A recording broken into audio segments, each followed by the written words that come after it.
Chapter 44. Whose ears are those? "Who's there?" shouted Cook again. Despereaux wisely said nothing. The kitchen was silent. "Humph," said Cook. "Nothing. It's nothing at all. Just my nervous Nelly ears playing tricks on me. You're an old fool," she said to herself as she turned back to the stove. "You're just an old fool afraid of being caught making soup."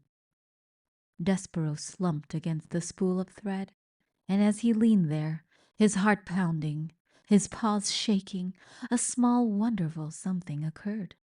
A midnight breeze entered the kitchen and danced over to the stove and picked up the scent of the soup, and then swirled across the floor and delivered the smell right directly to the mouse's nose.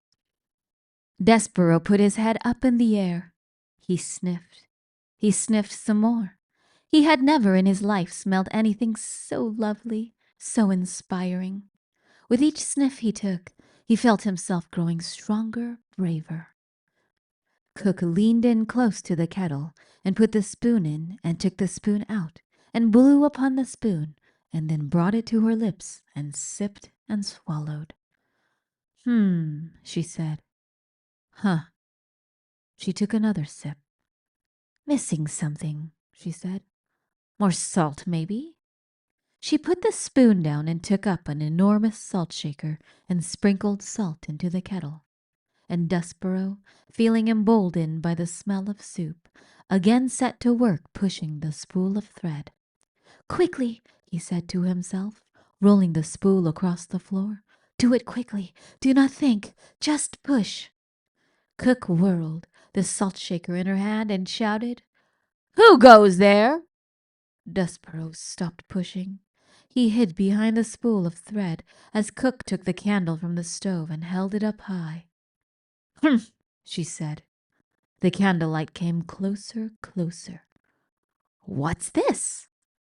The light came to rest directly on Despereaux's big ears sticking up from behind the spool of thread. "Oh," said Cook, "whose ears are those?" And the light from the candle then shone full in Despereaux's face. "A mouse," said Cook. "A mouse in my kitchen."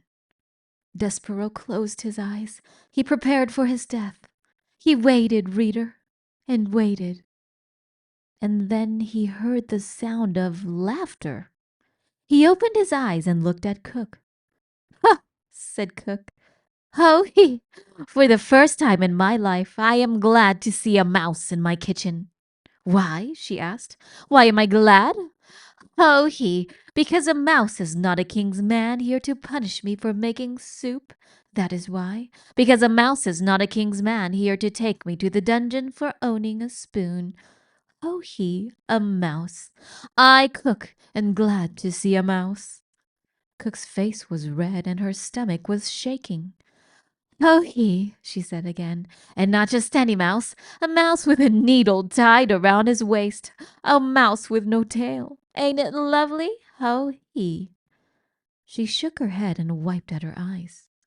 "Look, mouse, these are extraordinary times, and because of that, we must have some peace between us. I will not ask you what you are doing in my kitchen, and you, in return, will tell no one what I am cooking."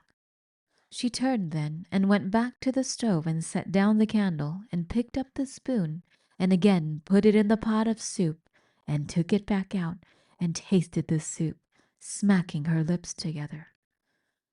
"Not right," she said. "Not quite right. Missing something still." Despereaux did not move. He could not move.